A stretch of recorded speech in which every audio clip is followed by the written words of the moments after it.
Hi, this is Tim Weaver from CVG, and I'm here with Ben Griffin. How you doing, Ben? Hey Tim. Spec Ops The Line then, Ben. Tell us about it. You've been reviewing it. You liked it, I think.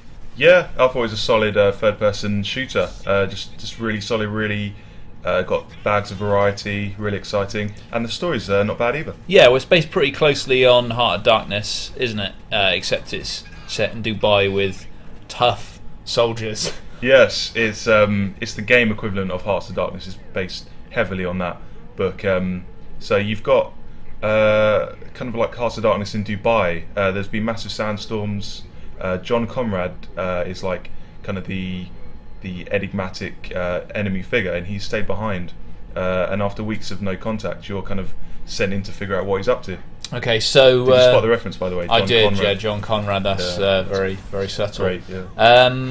It looks nice. It's running off Unreal 3. Looks pretty nice, and I think in your review you point out the fact that like as you alluded to earlier, there's tons and tons of variety. They really mix it up in terms of the shooting and the environments and stuff.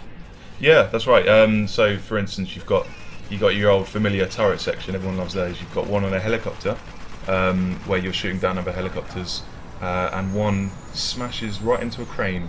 And that was cool. You got another one on top of like a speeding truck.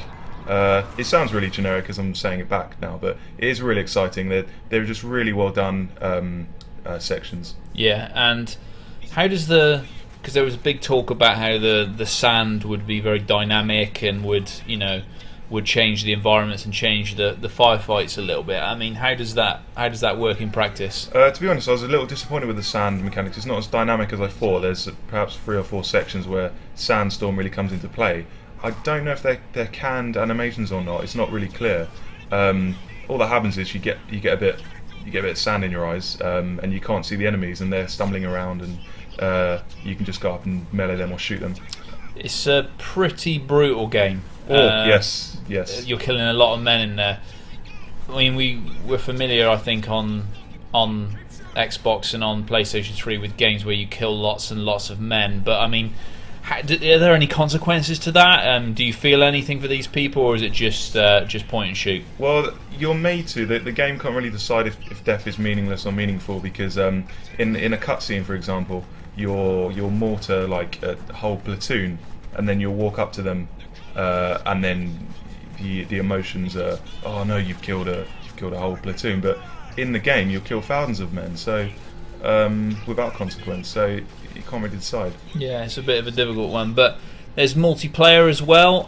You felt the multiplayer, although quite solid and efficient, felt a little bit tacked on. Yeah, it's 4-on-4. It's not very. You've got Halo, you've got CoD, you've got Battlefield. You don't need Spec Ops The Line. The sand comes into play. You can shoot glass down, and sand kind of buries opponents, but that's the only kind of compelling feature of this multiplayer. Okay, so summing up, it's still worth people investing some time in. Definitely go for the campaign. It's a great 7-hour campaign packed with variety. Miss the multiplayer.